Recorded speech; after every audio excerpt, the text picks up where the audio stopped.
तो रिहैबिलिटेशन का जिक्र हो रहा है, क्योंकि मनीष, एक रिहैबिलिटेशन का जिक्र हम तब भी होता है जब आप जैसे सियाचिन की बात करते हैं, क्योंकि तो आप जा चुके हैं इतने ऊंचाई पर, एक एक्सट्रीम कंडीशन में जब हमारे सैनिक रहते हैं, तो जाने से पहले और वापस आने के बाद भी उनको एक रिहैबिलिटेशन में जाना पड़ता है।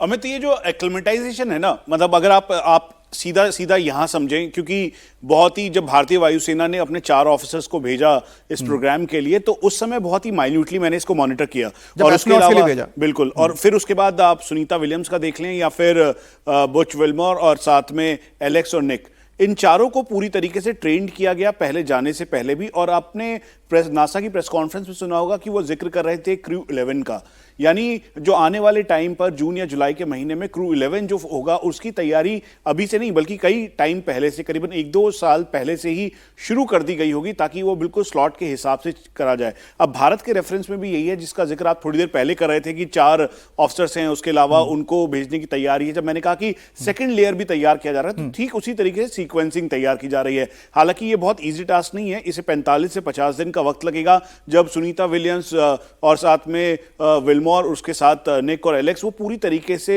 एक नॉर्मल लाइफ स्पैन की तरफ बढ़ेंगे। लेकिन अभी स्थिति बिल्कुल मॉनिटरिंग वाली होगी, जब वो अपने परिवार के लोगों से मिलेंगे। जो हमें बताया गया वो एयरलिफ्ट कर वो मेडिकल एड और मेडिकल फैसिलिटी भेजा गया है उनको, और पूरी तैयारी की गई है। मनीष, आप 45 दिन का जिक्र कर रहे हैं, लेकिन क्योंकि आप तो अच्छी तरह से इसको जानते होंगे कि जब कोई भी हमारी फोर्सेस को भेजा जाता है लद्दाख या फिर बहुत ही हाई ऑल्टीट्यूड एरिया में, तो कितने मनीष करीब 1 से 2 महीने तक उनको एक्लिमेटाइज करना पड़ता है? बिल्कुल, और पहले वो अलग अलग लेवल है। हाई ऑल्टीट्यूड का लेवल 1, 2, 3, उसके बाद उसे जब वहां से वापस आते हैं तो मेमोरी लॉस जैसी बहुत सारी चीजें होती हैं। अच्छा। नाखून नहीं काटे, अगर आप सियाचिन में हैं करीबन 17,000 फीट पे, तो उसका अलग ऑल्टीट्यूड का इफेक्ट होता है। उसके अलावा अगर आप लद्दाख के फोबरांग या फिर दूसरे रचिल्ला R2 कॉम्प्लेक्स या फिर LAC के पास है, उधर अलग उसका इंपैक्ट होगा। सिक्किम या फिर अरुणाचल प्रदेश के हाई ऑल्टीट्यूड में उधर अलग होगा। कश्मीर के भी अलग एरियाज में जहां पे ऑल्टीट्यूड 14 to 15,000 से ऊपर है, अगर वहां स्टैटिक रहेंगे आप, तो ऑक्सीजन का लेवल, उसके अलावा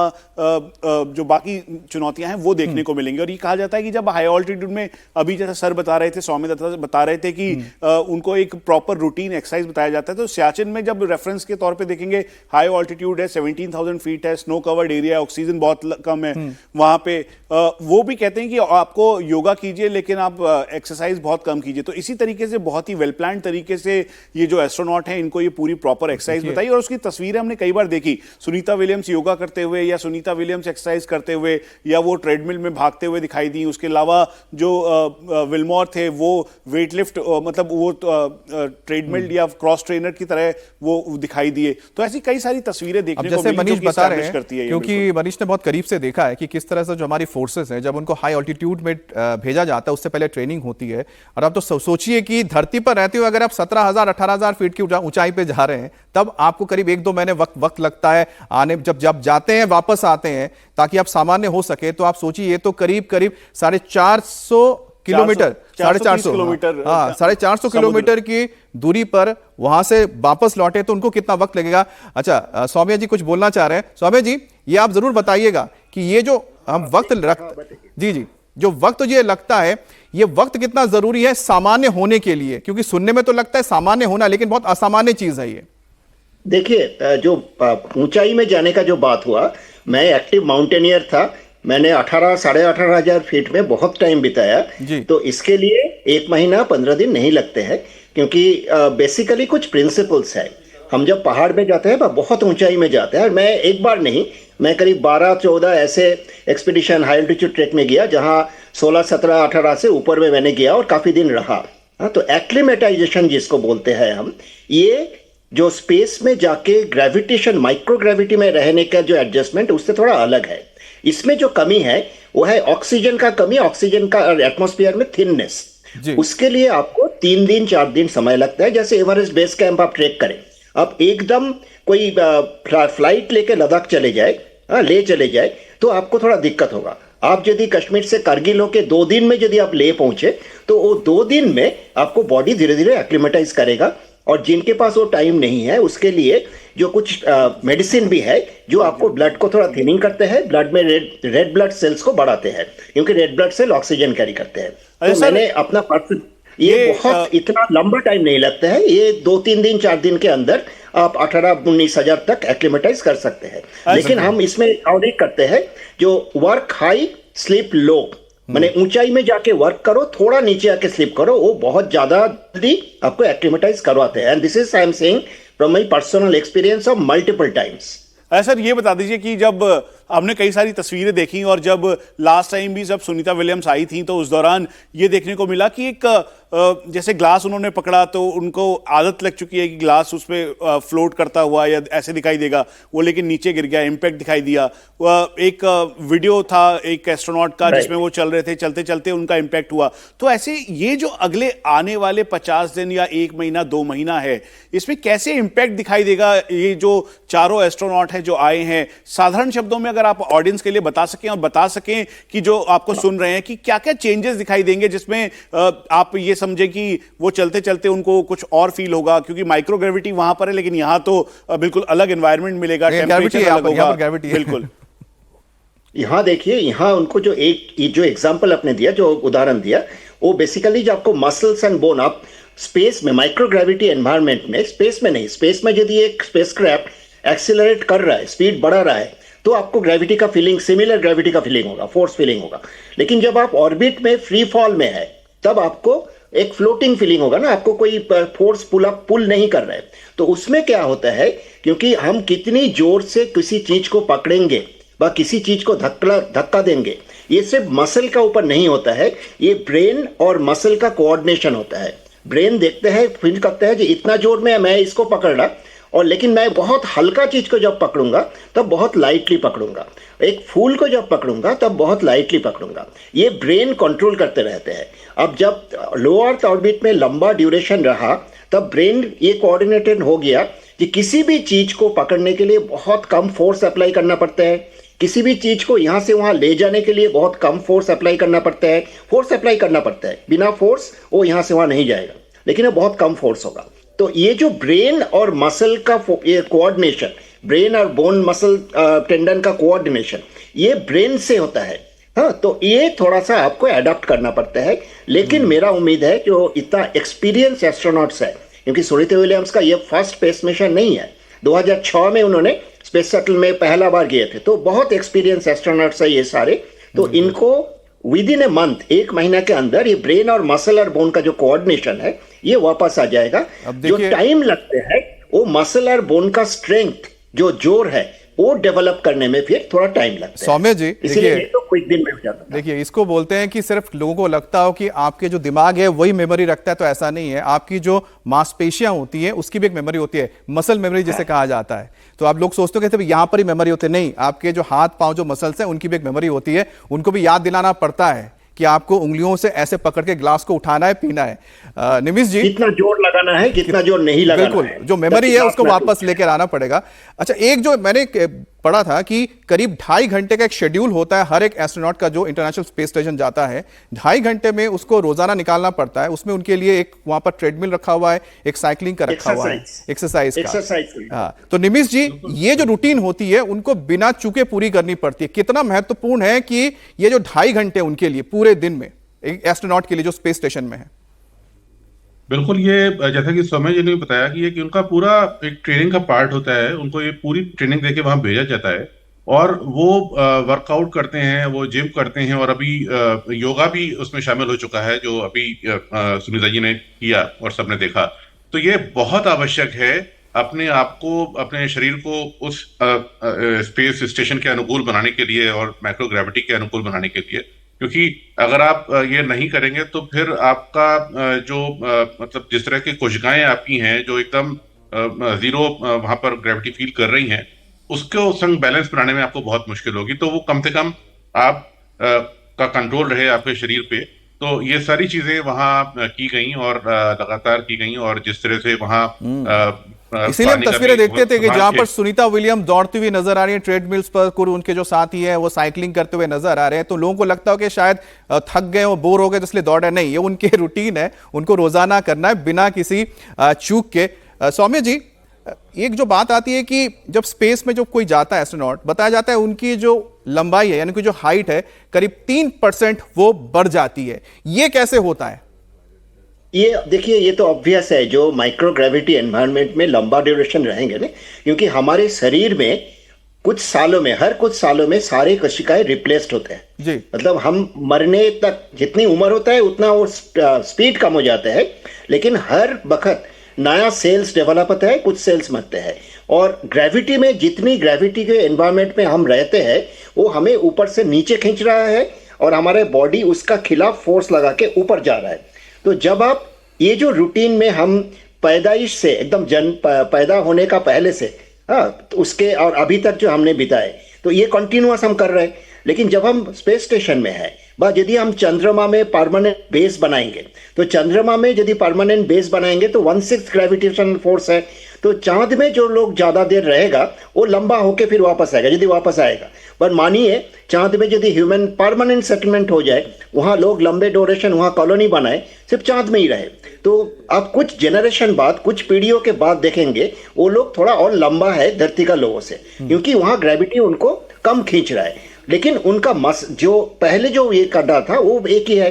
तो ये चीज हर जगह में दिखा जाते हैं, जो जिस आधार पे जिस जगह में है ग्रेविटी का एडजस्टमेंट, इसलिए वहां नहीं आपको खींच नहीं रहा है कॉन्टिन्यूअस, तो आपको बॉडी का जो ग्रेविटी का अगेंस्ट में पुश करने का जो पूरा सिस्टम है और ग्रोथ है, ये दोनों काम कर रहे हैं। तो उसीलिए थोड़ा सा लंबा हो जाते हैं। लेकिन फिर जैसे बोला, जो बहुत लंबा ड्यूरेशन रहेंगे तो उसको एडजस्ट करके फिर आपको मसल स्ट्रेंथ भी कम होते जाएगा। अब देखिए सौम्य जी, अब देखिए अगर यहाँ पर लोगों को पता लगेगा ना कि स्पेस पे जाने से जो आपकी लंबाई बढ़ जाती है मनीष, तो मुझे लगता है कई ऐसे लोग होंगे सोचेंगे कि कुछ महीना हम बिता ही आते हैं, इससे कम से कम हाइट तो हमारी बढ़ी जाएगी। नहीं तो जो आसपास दुकानें चलती है ना कि इतना पैसा दीजिए और लंबे हो जाइए, वो ऐड सारे खत्म हो जाएंगे, स्पेस ही सब चलते हैं। राघवन हमारे साथ जुड़े हुए हैं। राघवन, अब लंबाई से हम सीधा आपके पास पहुंच रहे हैं, क्योंकि आप लंबा, आपको वक्त हो गया, लेकिन आपकी लंबाई मुझे लगता है कि अब खड़े खड़े बढ़ी गई होगी, काफी देर से आप खड़े भी हैं। लेकिन राघवन, सबसे इंपॉर्टेंट चीज है कि हम जब देख रहे हैं यहाँ पर, ये कहा जा सकता है मनीष। अच्छा राघवन, मैं बोल रहा हूँ कि हम जो अभी देख रहे थे स्पेस कैप्सूल, क्योंकि आप बता भी रहे थे जो रशियन जो स्पेसक्राफ्ट है उसके अंदर हम देखते हैं कि उनकी जो टेक्नोलॉजी अभी बहुत अलग है, और जो स्पेसएक्स का हम देख रहे हैं कि बहुत ही आधुनिक है, और उसके अंदर जो कैप्सूल के अंदर हम देखते हैं कि सारी की सारी जो कंट्रोल्स है they are all touch screen है, जबकि सोयूज के रॉकेट्स को हम देखते हैं बहुत ही अलग है। भारत में जो अभी जो हमारे कैप्सूल्स बन रहे हैं, अगर आपको थोड़ी बहुत जानकारी मिली होगी, वहां पर किस तरह की टेक्नोलॉजी का इस्तेमाल किया जा रहा है? ज्यादातर क्या हम देखेंगे कि टच स्क्रीन होगा, मोर ऑफ स्पेसएक्स टाइप? जी देखिए, ये मोस्ट एडवांस टेक्नोलॉजी पर ही आधारित होंगे, जितनी भी चीज़ें बनेंगी वो अपडेटेड ही होंगी, इसमें कोई डाउट नहीं है। ज़्यादातर वक्त ये जो टच स्क्रीन आप देख रहे हैं इसका कोई काम होता नहीं है अमित, क्योंकि सारा कुछ ऑटोमेटेड होता है, सारी सीक्वेंसिंग जो है कंट्रोल रूम से होती है, सारा जो मिशन है वो कंट्रोल रूम से ऑपरेट होता है। ये सिर्फ उस वक्त के लिए होता है जब कोई आपात स्थिति हो जाए, जब मिशन कंट्रोल से स्पेसक्राफ्ट का संपर्क टूट जाए, उसके बाद खुद जो एस्ट्रोनॉट हैं उनको सब कुछ संचालित करना पड़े। ऐसे बहुत कम मौके हुए हैं, अगर हम पिछले 50-60 सालों के स्पेस प्रोग्राम की बात कर लें अलग अलग देशों की, जब एस्ट्रोनॉट को खुद इसे संचालित करना पड़ा। मोस्ट ऑफ द टाइम जो है सारा कुछ एल्गोरिदम ऐसा बहुत ज़्यादा शक्तिशाली सॉफ्टवेयर के पर आधारित होता है कि सब कुछ जो है ऑटोमेटेड होता है, और इस वजह से हम देखेंगे कि ये जो हमारा जो कैप्सूल बन रहा है, जिसका डिज़ाइन कॉन्सेप्ट जो है वो पूरी तरह से तैयार हो चुका है और वो मैन्युफैक्चरिंग में भी अब चला गया है, तो उसमें भी हम देखेंगे कि जितनी भी टेक्नोलॉजी होगी वो मोस्ट एडवांस्ड होगी। बहुत कम से कम जो है वो जो प्रक्रियाएँ हैं उसको खुद अंजाम देना होगा। अब जब हम यहाँ के तेजस की बात कर लें, जहाँ पर मैं खड़ा हूँ, मेरे पीछे आप तेजस का मॉडल भी देख रहे होंगे, यहाँ पर भी जो कॉकपिट है वो पूरा जॉयस्टिक मॉडल में आ गया, जिस तरह से हम गेम खेलते हैं वीडियो गेम वैसा। तो ये सारी जो टेक्नोलॉजी है वो अडॉप्टेशन बहुत जल्दी जल्दी होंगी, और जैसा हम कह रहे हैं कि अगर हम जाएंगे, अगर हम लेट भी जाएंगे तो लेटेस्ट जाएंगे, ये कहा जा सकता है, इसमें कोई डाउट नहीं। ये अच्छा बोला कि दुर्घटना से बोलते हैं, दुर्घटना से देर भली, ये बहुत जरूरी है। दुर्घटना ना हो, भले ही देर हो जाए, हम सफल होकर लौटे, ये हमारा मिशन होना चाहिए। सौम्य जी, क्योंकि हम लोग बात कर रहे हैं कि स्पेस टेक्नोलॉजी में किस तरह से बदलाव आ रहे हैं, तो हमने तो सबसे पहले एक चीज देखी कि जब स्टारलाइनर में गए थे तो उनका सूट बहुत अलग था, और हमें याद आते थे कि जो 80s एंड 90s में हम देखते थे स्पेस सूट है, लेकिन स्पेसएक्स के जब हम सूट देखते हैं वो ऐसा लगता है कि जो फिल्मी टाइप है, जो मूवीज में देखते थे कि तो वाकई में क्या टेक्नोलॉजी इतना उन्नत हो चुका है कि बहुत ही साधारण कपड़े देखने में लगते हैं जो स्पेस सूट्स हैं, पहले की तरह भारी भरकम नहीं लगते हैं। देखिए, स्पेस सूट्स जो होता है उसको कुछ फंक्शंस है जी। उस फंक्शंस में एक है जो हमारा बॉडी का जो हर पार्ट है वहाँ, क्योंकि जब माइक्रोग्रेविटी एनवायरनमेंट में होंगे दो चीज, एक तो माइक्रोग्रेविटी एनवायरनमेंट और दूसरा आप जब धरती का वायुमंडल से बाहर जाते हैं तब आपको एक बहुत हाई रेडिएशन वाला एनवायरनमेंट, क्योंकि जो कॉस्मिक रेज है जो कहीं गैलेक्सी से, कहीं स्टार से, कहीं नेबुला से, बहुत सारे जगह से कंटिन्यूअस आ रहा है, उसे जब हम नीचे रहते हैं तब हमारा एटमॉस्फेयर हमें वायुमंडल बचाते हैं। लेकिन आप जब बाहर जाएंगे, जब आप फ्लाइट में भी जाते हैं 35-40 हजार, तब भी वो ज्यादा हो जाता है। जब आप बाहर स्पेस में जाएंगे बहुत ज्यादा होगा। तो वो दोनों चीजों से बचाने के लिए एक तो बॉडी का हर चीज में प्रॉपर प्रेशर, उसके प्रेशर देख के बॉडी का ब्लड फ्लो, मसल्स का काम, ये मदद करना। दूसरा, आपको हाई रेडिएशन एनवायरनमेंट से बचाना। ये दोनों स्पेस सूट का काम है। तो पहले जो होता, ये ज्यादा मैटर ऐड करके, जो आप मानिए 60s में, लेट 60s से शुरू करके 70s में जो स्पेस सूट बना हुआ था वो काफी मोटा होता था, क्योंकि उसमें मटेरियल ज्यादा होता था। कुछ कुछ सूट्स में पानी का लेयर भी होता था, क्योंकि रेडिएशन एब्जॉर्ब करने के लिए पानी अच्छा है। लेकिन अभी जो मॉडर्न रिसर्च बहुत मैंने पिछले 50 सालों में हुआ है, वहां मटेरियल थिकनेस, जो सामान लगाया गया उसको थिकनेस कम है, मैटर कम है, लेकिन उसको मल्टी लेयर है, उसको एटॉमिक स्ट्रक्चर को मॉलिक्यूलर स्ट्रक्चर को मॉडिफाई किया गया है। तो वो ज्यादा इफेक्टिवली आपको जो मसल्स का और ब्लड का फ्लूइड और बॉडी का अलग अलग मसल्स का जगह में प्रेशर देना, उसको चाप करके ताकि ब्लड ऊपर भी जाए, ये सब करना, और साथ साथ में रेडिएशन को थोड़ा सा एब्जॉर्ब करके कम करना, एक्सपोजर जितना आपको टिश्यूज में है। ये दोनों मटेरियल एडवांसमेंट्स में स्पेस सूट में एडवांस हुआ, मतलब उसमें क्या सामान इस्तेमाल कर रहा है, वो रिसर्च में वो सामान बेटर हुआ है, तो आपको उतना बल्कि शूट्स नहीं चाहिए होता है। और अभी से और भी इससे भी इंप्रूवमेंट कर रहा है। लेकिन जो एक लास्ट पॉइंट, जो हर एक कंपनी, क्योंकि ये कॉन्ट्रैक्ट है ना, नासा को कॉम्पिटिंग कॉन्ट्रैक्ट था, एक तो बोइंग का था, स्पेसएक्स को था, तो ये दोनों अलग अलग इंडिपेंडेंटली डेवलप किया। नासा का पहला रिसर्च से दोनों ने ही सीखा, लेकिन अलग ढंग से दोनों डेवलप किया, इसलिए दोनों का अलग दिखता है। अच्छा, एक और बहुत महत्वपूर्ण जो टेस्ट इस दौरान किया गया, जब सुनीता विलियम्स और विश मिलमोर थे, और जब सुनीता विलियम्स ने आज स्पेस वॉक किया इस बार जब वो मौजूद थी स्पेस स्टेशन में, तो उन्होंने स्पेस के बाहर जो इंटरनेशनल स्पेस स्टेशन है वहां पर लिविंग ऑर्गेनिज्म किस तरह से स्पेस में रिएक्ट करते हैं वो भी रिसर्च किया गया, और वो सैंपल वो लेकर आ रहे हैं। ये कितना महत्वपूर्ण रहेगा जो वे वापस लेके लौटेंगे ये सैंपल? इसीलिए इसका बहुत इंपॉर्टेंस है, क्योंकि आप देखे होंगे कि कोई भी जब चंद्रमा में जब 69 में लैंड किया गया था नील आर्मस्ट्रांग, बज़ एल्ड्रिन, तब भी बहुत ध्यान दिया गया था कोई भी माइक्रो ऑर्गेनिजम्स उनके यदि धरती से ना जाए। बहुत सारे इरेडिएटेड सूट्स पहन के गए थे, और वहां यदि कोई माइक्रो ऑर्गेनिज्म स्पेस में है वो धरती में ना आ जाए, क्योंकि कोई भी ऐसे एलियन माइक्रो ऑर्गेनिज्म जो स्पेस एनवायरनमेंट में जिंदा हो सकता है, क्योंकि ये देखा गया है धरती में भी बहुत एक्सट्रीम कंडीशन में, इसको बोला जाता है एक्सट्रीमोफाइल्स। इस ढंग का माइक्रो ऑर्गेनिज्म के इन जनरल नाम है एक्सट्रीमोफाइल्स। तो ये जो एक्सट्रीमोफाइल्स है जो एकदम लो एटमॉस्फेयर, लो और जीरो एटमॉस्फेयर इसमें रह सकते हैं, हाई रेडिएशन एनवायरनमेंट में जिंदा रह सकते हैं। तो ये हमारा जो नॉलेज है, अभी कुछ तो इसको एक्सपेरिमेंट ऑलरेडी हो चुका है, लेकिन ये नॉलेज को बढ़ाने का जरूरत है, क्योंकि हम ऐसे एक नया फ्रंटियर में अभी कदम बड़ा स्तर पे रखने जा रहा है, जिस फ्रंटियर में माने इंसान अपना पूरी 25 लाख साल का जो होमोजीनस का जो इतिहास है, वह 3 लाख साल का जो हमारा इतिहास है इंसान होने का, होमो सैपियंस होने का, उसमें हम नहीं गए, अब नया कदम रख रहा है। इसीलिए वहाँ का जो सारी चीज़ हमें स्टडी करना पड़ेगा, क्योंकि बैक्टीरिया, वायरस, माइक्रोब्स ये हमें बहुत बड़े स्तर पे इफेक्ट कर सकते हैं, जो कोविड-19 हमें दिखा दिया, जिसको हम नोवेल वायरस बोलते हैं। हाँ, तो इस ढंग का नोवेल माइक्रोब्स जो बहुत एक्सट्रीम कंडीशन में जी सकते हैं, वो क्या है, कितना जी सकते हैं, क्या क्या केयर हमें लेना पड़ेगा, हाँ हमारा धरती का ऑर्गेनिजम्स वहाँ कैसे बच सकते हैं, ऐसे कौन ऑर्गेनिजम्स है जैसे इस जगह में बच सकते हैं। तो ये बिना जान के हम लॉन्ग टर्म स्पेस मिशन और डीप स्पेस मिशन, जैसे मानिए चांद में जाके हम परमानेंट मून बेस बनाएंगे, मंगल में जाके परमानेंट बेस बनाएंगे, जब भी हो उसके पहले ये सारे रिसर्च कंप्लीट करना एसेंशियल है।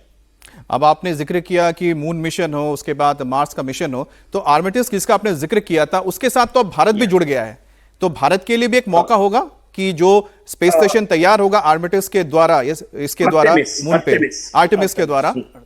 हाँ, आर्टेमिस के जो भारत ने जोड़ा है, देखिए भारत इसीलिए जोड़ा है क्योंकि भारत इससे अपना साइंस एंड टेक्नोलॉजी का जो फ्रंटियर कटिंग एज है उसको सीखना चाहते हैं। हाँ, क्योंकि भारत का पैसा भी कम है लेकिन भारत का काफी एफिशिएंट इंजीनियरिंग है, ये सभी मानते हैं। जो बहुत कम पैसे में मोरलेस इक्विवेलेंट मिशन भारत कम कर सकते हैं। लेकिन क्योंकि यूएस में टेक्नोलॉजी डेवलपमेंट बहुत पहले से शुरू हुआ था, बहुत ज्यादा उसमें रिसर्च एंड डेवलपमेंट में पैसा लगाया गया, बहुत बड़े स्केल में अलग अलग लैब्स, अलग अलग यूनिवर्सिटीज में काम किया, तो काफी आगे बढ़ चुका है। तो भारत इसीलिए जोड़ा है, जैसे आईटार मिशन में जो न्यूक्लियर फ्यूजन के बारे में भारत इसीलिए जोड़ा क्योंकि भारत उसमें पार्टनर है।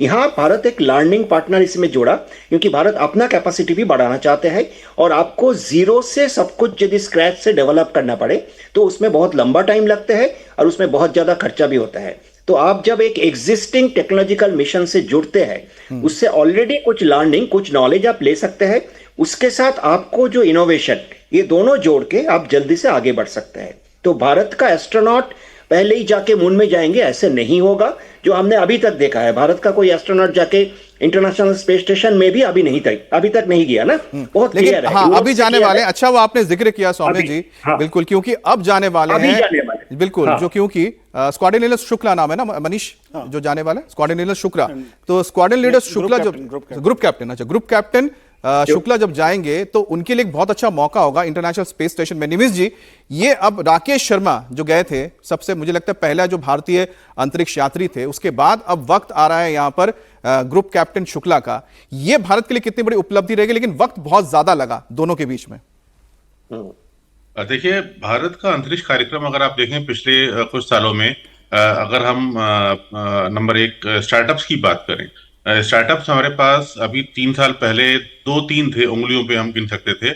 आज हमारे पास 350-400 से ज्यादा स्टार्टअप्स हैं जो स्पेस के संग काम कर रहे हैं, इसरो के साथ काम कर रहे हैं। हमारे सैटेलाइट लॉन्च की हम अगर बात करें तो एक बार में हमने 100 से ज्यादा सैटेलाइट लॉन्च किए हैं। अगर हमने विदेशी सैटेलाइट लॉन्च किए हैं, उसमें भी एक नया कीर्तिमान बनाया जो शायद 400 के ऊपर उनकी संख्या है। तो जिस तरह से अब इसरो और हमारे भारतीय अंतरिक्ष कार्यक्रम आगे बढ़ रहा है और जिस तरह से उसमें हमारा बजट में प्रावधान किए गए हैं और जिस तरह से विदेशी एजेंसियों को वो आकर्षित कर रहा है कि यहाँ पर कम पैसे में सैटेलाइट लॉन्च होता है, कम पैसे में यहाँ काम हो जाते हैं, तो वो एक जो इंडिजिनस टेक्नोलॉजीज पे हम काम कर रहे हैं। और रही बात जो राकेश जी की आपने बात की और उसके बाद जो ये अंतराल आया, वो बिल्कुल वो डिपेंड करता है हमारे इच्छा शक्ति पे, हमारे अंतरिक्ष कार्यक्रमों पे और उसकी जो जितनी स्पीड से हम उसमें आगे बढ़ रहे हैं। और मुझे लगता है कि अब आने वाले समय, चलिए उम्मीद करते हैं कि अब अगला जो पड़ाव आएगा बहुत जल्दी आएगा, ताकि जो एक गैप है ये गैप ना आए और हमारे जो अंतरिक्ष यात्री हैं लगातार भारत के वो स्पेस में जाते रहे और हमारा भारत का जो मिशन